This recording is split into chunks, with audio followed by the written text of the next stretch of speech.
ಒಂದು ತಾಯಿ ಇದ್ಲು. ತಾಯಿ ಒಂದು ಸಣ್ಣ ಮಗುವಿಗೆ ಒಬ್ಬ ಮನ್ಯಾಗ ಕೆಲಸ ಮಾಡೋ ಹೆಣ್ಮಗಳಿದ್ಲು. ಆ ಕೆಲಸ ಮಾಡೋ ಹೆಣ್ಮಗಳಿಗೆ ಒಂದು 3ನೇ ಕ್ಲಾಸ್ 2ನೇ ಕ್ಲಾಸ್ ಓದ್ತಿತ್ತು ಮಗು. LKG UKG ಅನ್ಕೊಳ್ಳಿ, LKG UKG ಓದ್ತಿತ್ತು. ಆ ಮಗುವಿಗೆ ಮನ್ಯಾಗ ಆಯ ಅಂತಿರಲ್ಲ, ಕೆಲಸ ಮಾಡೋ ಹೆಣ್ಮಗಳ ಕೈಯಾಗ ಕೊಟ್ಟು ತನ್ನ ಆಫೀಸ್ಗೆ ಹೋಗಿ ಕೆಲ್ಸಕ್ಕೆ ಹೋಗ್ತಿದ್ಲು. ಹೋಗುವಾಗ ಅದೇನು ಮನ್ಯಾಗಿಂದ ಬಂಗಾರ ಬೆಳ್ಳಿ ರೊಕ್ಕದ ರೂಮ್ ಇರ್ತೈತಲ್ಲ, ಟ್ರಿಜರಿ, ಆ ರೂಮ್ ಕಿಲಿ ಹಾಕ್ಕೊಂಡು ಚಾವಿ ತನ್ನ ಹತ್ರ ಇಟ್ಕೊಂಡು ಮಗನ್ನ ಈ ಆಯಾನ ಕೈಯಾಗ ಕೊಟ್ಟು ಹೋಗ್ತಿತ್ತು. 1 ತಿಂಗಳು 2 ತಿಂಗಳು ನೋಡ್ತು ಮಗ. ಅವ್ರವ್ವ ಆ ರೂಮಿನ ಚಾವಿ ತೆಗೆಯೋದು, ಎಲ್ಲ ಸಾಮಾನು ಒಳಗಿಡೋದು, ಕೀಲಿ ಹಾಕೋದು, ಚಾವಿ ತನ್ನ ಕಡೆ ಇಟ್ಕೊಳ್ಳೋದು, ಈ ಹುಡುಗನ ಈಕೆ ಕೈಯಾಗ ಕೊಟ್ಟು ಹೋಗೋದು. ಒಂದು ದಿವ್ಸ ಕೇಳ್ತಾವಾಗ, ಅಲ್ಲೇವ ಅದು ಎಲ್ಲ ರೂಮ್ ಕೀಲಿ ಹಾಕಿ ಚಾವಿ ನಿನ್ನ ಕಡೆ ಇಟ್ಕೊಂಡು ಹೋಗ್ತಿಲ್ಲ, ಯಾಕ? ಆ ಆಯನ ಕೈಯಾಗ ಯಾಕೆ ಕೊಡಬಾರ್ದು? ಅವಾಗ ಅವ್ರವ್ವ ಹೇಳಿದ್ಲಂತೆ, ಯಪ್ಪ ಅದ್ರೊಳಗೆ ಭಾಳ ಕಿಮ್ಮತ್ತಿನ ಸಾಮಾನು ಇರ್ತಾವ, ಮತ್ತು ನಿನ್ನ ದೃಷ್ಟಿಯಲ್ಲಿ ಅವು ಅಷ್ಟ ಕಿಮ್ಮತ್ತಿನ ಸಾಮಾನೇನು, ಮತ್ತು ನನಗೆ ಯಾಕೆ ಆಯನ ಕೈಯಾಗ ಕೊಟ್ಟು ಹೋಗಿ, ನಾ ಏನು ಕಿಮ್ಮತ್ತ ಇಲ್ಲ ನಿನಗ? ಅಂದ್ರೆ ವಸ್ತುಗಳನ್ನು ನಾವು ಪ್ರೀತಿಸ್ತೀವಿ ಅಷ್ಟೇ, ವಸ್ತುಗಳನ್ನು ಪ್ರೀತಿಸುವುದು ಕಲ್ತೀವಿ. ವಸ್ತುಗಳಿರೋದು ಬಳಸಾಕ, ಜನ ಇರೋದು ಪ್ರೀತಿಸಾಕ ಅನ್ನೋದು ತಿಳ್ಕೋಬೇಕ ಮನುಷ್ಯ ಅಷ್ಟೇ. ಇದನ್ನು ಅದಕ್ಕೆ ಮನುಷ್ಯ ಆರೋಗ್ಯವಾಗಿರುವುದನ್ನು ಕಲಿಬೇಕಲ್ಲ. ಏನು ದುಡ್ಡು ಗಳಿಸ್ಯಾನ, ಗಳಿಸ್ಕೋಂತ ದುಡ್ಡು ಗಳಿಸಕ್ಕೆ ಆರೋಗ್ಯ ಕೆಡಿಸ್ಕೊಂಡಾನ. ಆರೋಗ್ಯ ಕೆಡಿಸ್ಕೊಂಡು ಡಾಕ್ಟರ್ ಹತ್ರ ಹೋಗ್ಯಾನ. ಅವ್ರು ಡಾಕ್ಟರ್ ಒಟ್ಟ 25 ಲಕ್ಷ ರೂಪಾಯಿ ಬಿಲ್ ಮಾಡಿದ್ರು, ಏನು ಗಳಿಸ್ಯಾನಲ್ಲ ಅಷ್ಟು ದವಾಖಾನೆಗಿಟ್ಟು ಬರೋದಷ್ಟ. ಮತ್ತು ಕಷ್ಟಪಟ್ಟು ಗಳಿಸುವುದಕ್ಕಾಗಿ ಆರೋಗ್ಯ ಕಳ್ಕೊಳ್ಳೋದು, ಗಳಿಸಿದ ಮೇಲೆ ಆರೋಗ್ಯ ಸುಧಾರಿಸೋದಕ್ಕೆ ಗಳಿಸಿದ್ದೆಲ್ಲ ದವಾಖಾನೆಗಿಡೋದಷ್ಟ.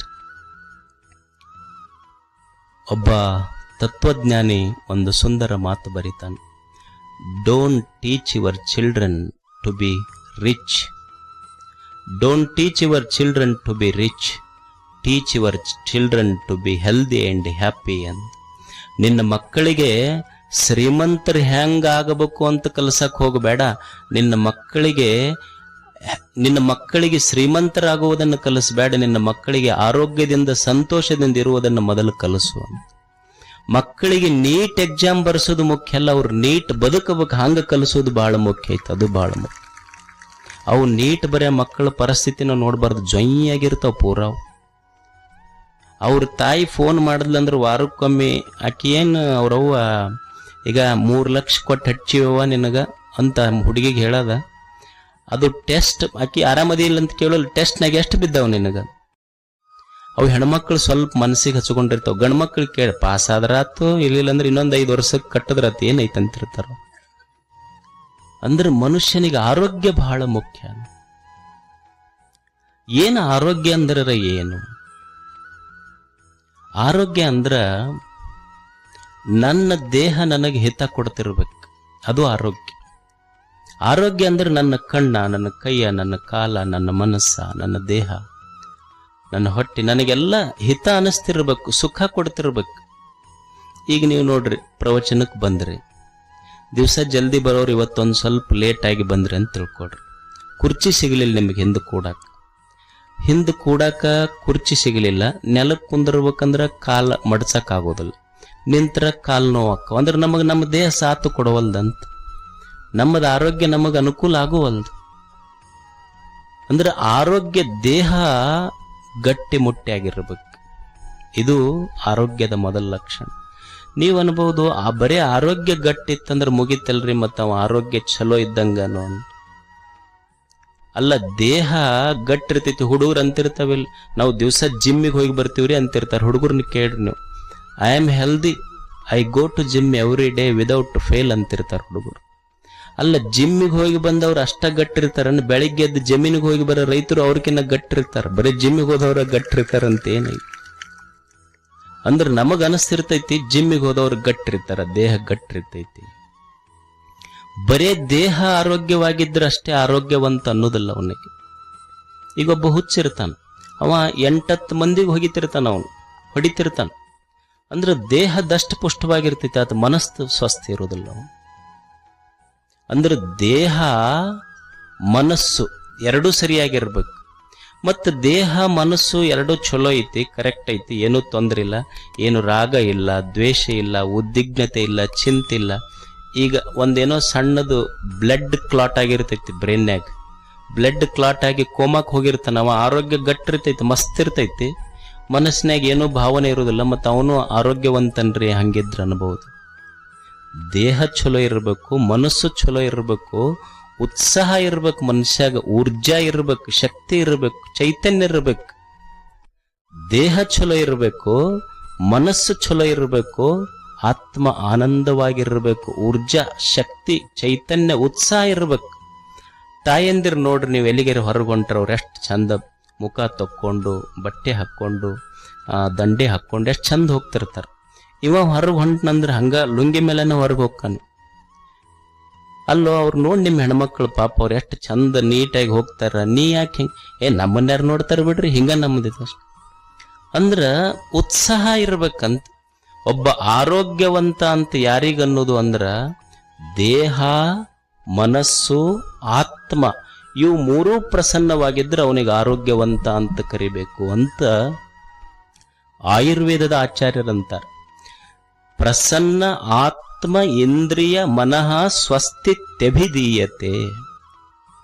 ಸ್ವಸ್ಥ ಸ್ವಸ್ಥ ಸ್ವಸ್ಥ ಇದರ ಅರ್ಥ ಏನು ಅಂದ್ರ ದೇಹದಿಂದ ಆರೋಗ್ಯ ಇರಬೇಕು, ಮನದಿಂದ ಆರೋಗ್ಯ ಇರಬೇಕು, ಆತ್ಮ ಪ್ರಸನ್ನತ, ದೇಹ ಪ್ರಸನ್ನತ, ಮನ ಪ್ರಸನ್ನತ, ಆತ್ಮ ಪ್ರಸನ್ನತ. ಈ ಸ್ಲೋಗನ್ ಕೇಳಿರಿಲ್ ನೀವು, ಸ್ಲೋಗನ್ ಫಿಟ್ ಇಂಡಿಯಾ ಅಂತ, ಕೇಂದ್ರ ಸರ್ಕಾರಗಳ ಫಿಟ್ ಇಂಡಿಯಾ ಅಂತಾರೆ ನೋಡ್ರಿ. ಫಿಟ್ ಇಂಡಿಯಾ ಅಂದ್ರೆ ಏನು? Fit India which means hardness in the body, sharpness in the mind, softness in the heart. ಇದು ಫಿಟ್ ಇಂಡಿಯಾ. ಇದು ದೇಹ ಸದೃಢವಾಗಿರ್ಬೇಕು. ಹಿಂದಕ್ಕೆ ಅಂತಿದ್ರಿಲ್ಲ ಹುಡುಗರಿಗೆ, ತಮ್ಮ ಹುಡುಗರಂದ್ರೆ ಹೆಂಗಿರ್ಬೇಕು, ಗುದ್ದಿದ್ರ ಭೂಮಿ ಗುದ್ದಿದ್ರ ನೀರು ಬರ್ಬೇಕಂತ. ಈಗೆಲ್ಲಿ ನೀರು ಭೂಮಿಯಾಗ ಕಣ್ಣಾಗ ಬರ್ತಾವ ಅಷ್ಟೇ. ದೇಹ ಸದೃಢ ಗಟ್ಟಿ ಮುಟ್ಟಿಯಾಗಿರ್ಬೇಕು. ಮನಸ್ಸು ಏನ ಹೆಚ್ಚು ಕಡಿಮೆ ಸೋಲು ಗೆಲುವುಗಳು ಬಂದ್ರ ಸಹಿಸುವ ತಾಳ್ಮೆ ಇರಬೇಕು. ಇನ್ನೊಬ್ಬರ ಕಷ್ಟ ಕಂಡು ಕಣ್ಣೀರು ಒರೆಸುವ ಕನಿಕರದ ಹೃದಯ ಇರಬೇಕು. ಅಂಥವನಿಗೆ ಆರೋಗ್ಯವಂತ ಅಂತ ಕರೀತಾರ. ಇದು ಫಿಟ್ ಇಂಡಿಯಾ. ಇದು ಇವನಿಗೆ ಆರೋಗ್ಯವಂತ ಅಂತ ಕರೀತಾರೆ. ಅದಕ್ಕೆ ಮೊದಲು ಏನಿರಬೇಕು ಅಂದ್ರೆ ಆರೋಗ್ಯ ಮುಖ್ಯ ಅಲ್ಲ, ದೇಹದ ಆರೋಗ್ಯ ಬಹಳ ಮುಖ್ಯ. ಮನುಷ್ಯ ದೇಹ ಇದು ಎಷ್ಟು ಅದ್ಭುತವಾಗಿರುವಂಥ ದೇಹ ನೋಡಿ. ಅಲ್ಲಮ ಪ್ರಭು ಇದಕ್ಕೆ ಅದ್ಭುತ ಅಂತ ಕರೆದ ಈ ದೇಹಕ್ಕೆ. ಯಾಕೆ ಅದ್ಭುತ ಅಂದ್ರೆ ಭೂತವ ಕೂಡಿ ಅದ್ಭುತವಾಯಿತು. ಈ ದೇಹ ತಯಾರಾಗಿದ್ದು ಪಂಚ ಮಹಾಭೂತಗಳು, ಮಣ್ಣು, ನೀರು, ಗಾಳಿ, ಬೆಳಕು, ಬಯಲು, ಇದರಿಂದ ತಯಾರಾಗೈತಲ್ಲ. ಇವಕ್ಕೆ ಜೀವಿಲ್ಲ, ಜಡ ಇವು ವಸ್ತುಗಳು. ಈ ಜಡದಿಂದ ಒಂದು ಚೈತನ್ಯವಾದ ಜೀವ ಉತ್ಪತ್ತಿ ಆಯ್ತಲ್ಲ, ಇದಕ್ಕಿಂತ ಇನ್ನೇನು ಅದ್ಭುತ ಬೇಕು ಅಂತ ಅಲ್ಲಮ ಅದ್ಭುತ ಅಂತ ಕರೆದ ಈ ದೇಹಕ್ಕೆ. ಎಷ್ಟು ಅದ್ಭುತವಾಗಿರುವಂಥ ದೇಹ ಇದು. ನೀವು ನೋಡಿ, ತಾಯಿಯ ಗರ್ಭದಿಂದ ಭೂಗರ್ಭ ಸೇರುವವರೆಗೆ, ನೀನು ತಾಯಿಯ ಗರ್ಭದಿಂದ ಭೂಗರ್ಭ ಸೇರುವವರೆಗೆ ನಿನ್ನ ಜೊತೆಯಾಗಿದ್ದವ್ರು ಯಾರದಾರಿಲ್ಲ. ಸಂಬಂಧಗಳು ಬಂದಾವ ಹೋಗ್ಯಾರ, ಸ್ನೇಹಿತರು ಬಂದಾರ ಹೋಗ್ಯಾರ, ಗೌರವಗಳು ಬಂದಾವ ಹೋಗ್ಯಾವ, ಆಸ್ತಿ ಅಂತಸ್ತುಗಳು ಬಂದಾವ ಹೋಗ್ಯಾವ. ಯಾರು ಬಂದಾರ ಹೋಗ್ಯಾರ ಪ್ರಶ್ನೆ ಇಲ್ಲ. ಆದರೂ ನೀನು ತಾಯಿಯ ಗರ್ಭದಿಂದ ನೀನು ಭೂಗರ್ಭ ಸೇರುವವರೆಗೆ ನಿನ್ನ ಜೊತೆಯಾಗಿದ್ದಿದ್ದು ನಿನ್ನ ದೇಹ. Your body is your permanent address. ನಿನ್ನ ದೇಹ ನಿನ್ನ ಜೊತೆಯಾಗಿತ್ತು. ಈ ದೇಹ ಎಷ್ಟು ಅದ್ಭುತ ಅಂದ್ರ, ಈಗ ನೀವು ಮನ್ಯಾಗ ನೋಡ್ರಿ, ಒಂದು 4 ಜನ ಇರ್ತೀರಷ್ಟೆ. ಏನು, ಒಂದು ಇಬ್ರು ಗಂಡ ಹೆಂಡತಿ, ಅತ್ತಿ ಮಾವ, ಆಮೇಲೆ ಒಂದಿಬ್ರು ಯಾರೋ ಅವರೋ ಇವರೇ ಇರ್ತಾರಷ್ಟ. 4 ಮಂದಿ ಇರ್ತೀರಿ. ಒಬ್ಬರಿಗೆ ಕಂಡ್ರೆ ಒಬ್ಬರಿಗೆ ಹೊಂದಿಕ್ಕಾಗೋದಿಲ್ಲ. ಅತ್ತಿಗೆ ಕಂಡ್ರೆ ಸೊಸೆಗೆ ಸೇರಿಕಾಗೋದಿಲ್ಲ, ಸೊಸೆಗೆ ಕಂಡ್ರೆ ಅತ್ತಿಗಾಗೋದಿಲ್ಲ. ಮಗನಿಗೆ ಅಪ್ಪಗಂತೂ ವಯಸ್ಸಾದ ಮೇಲಂತೂ ಹವ ಮುಂಗಲಿ ಬಿದ್ದಂಗ. ಅಣ್ಣಗೆ ಕಂಡ್ರೆ ತಮ್ಮಗೆ ಸೇರಿಕಿಲ್ಲ, ತಮ್ಮ ಮಾಡಿದ್ದು ಅಣ್ಣಗೆ ಸೇರಿಕಿಲ್ಲ. ಎಷ್ಟು ಮಂದಿ ಇದೀವಿ? 5-6 ಮಂದಿ ಇದೀವಿ ಅಟ್ಟ. 5-6 ಮಂದಿದ್ದ ಮನೆಯೊಳಗ ನಮಗೊಬ್ಬರಿಗೊಬ್ಬರು ಹೊಂದಿಕಿಲ್ಲ. ನಾವು ಕಂಪ್ಲೇಂಟ್ಸ್ ದಿವಸ ಹೊರಗೆ ಹೋಗ್ಬೇಕಂತೀವಿ ನಾವೆಲ್ಲ. ಆಶ್ಚರ್ಯ ಏನು ಅಂದ್ರೆ, ಈ ದೇಹ ಐತೆಲ್ಲ, ಈ ದೇಹದೊಳಗ ಎಷ್ಟು ನರಗಳದವ, ಎಷ್ಟು ಅಬಧಮನಿಗಳು, ಅಪಿಧಮನಿಗಳು, ನರಹುವ, ನರವ್ಯೂಹ, excretory system, nervous system, digestive system, ಒಂದೇ ಎರಡೇ ಸಾವಿರಾರು, 1,000,000,000 ಅಂತಲ್ಲ, 1,000,000,000,000 ಜೀವ ಸೆಲ್ಗಳದ ಒಳಗೆ ಜೀವಕೋಶಗಳದವಲ್ಲ. ನಾವು ಬೆಳಗ್ಗೆ ಎದ್ದು 1 ಕಟ್ಟಿ ರೊಟ್ಟಿ ತಿಂದಿವಿ. 1 ಕಟ್ಟಿ ರೊಟ್ಟಿ ತಿಂದಿದ್ದು, 1 ಕಟ್ಟಿ ರೊಟ್ಟಿ ತಿಂದ ಆ ರೊಟ್ಟಿಯ ಅನ್ನದ ರಸ ದೇಹ ಪ್ರತಿಯೊಂದು ಜೀವಕೋಶಗಳಿಗೆ, ಕೋಟಿ ಜೀವಕೋಶಗಳಿಗೆ ಹೋಗಿ ಮುಟ್ಟಿಸೈತಿ. 1 ಜೀವಕೋಶವು ಸಹಿತ ಇವತ್ತು ನನಗೆ ಅನ್ನ ಮುಟ್ಟಿಲ್ಲ ಅಂತ ಒಂದೂ ಕಂಪ್ಲೇಂಟ್ ಕೊಟ್ಟಿಲ್ಲ.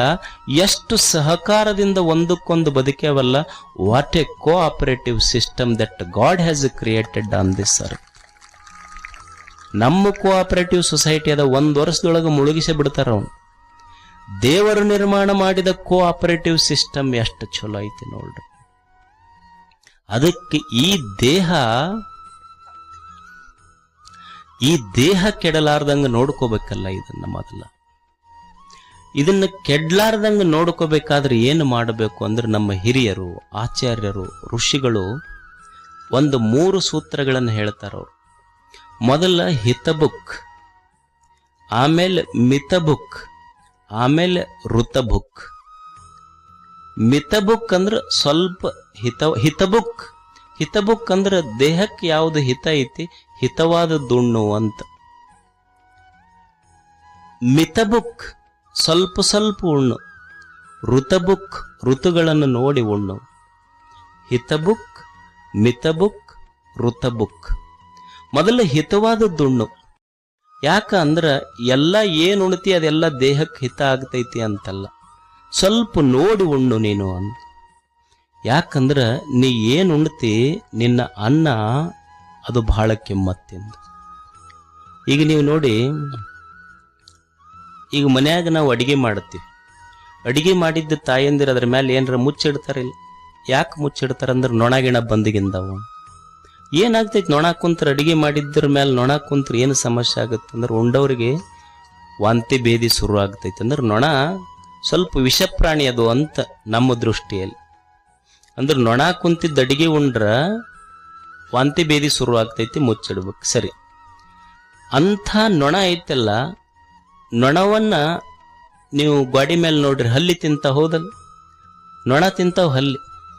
ಹಂಗಾದ್ರೆ ನೊಣ ವಿಷಪ್ರಾಣಿ ಅಂದ್ರೆ ನೊಣಕ್ಕಿಂತ ವಿಷಪ್ರಾಣಿ ಯಾವ್ದಾತು?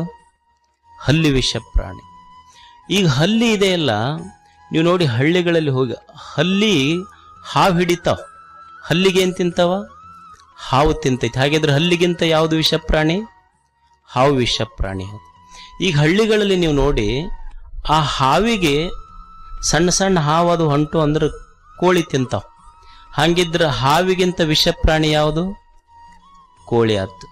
ಮತ್ತು ಕೋಳಿ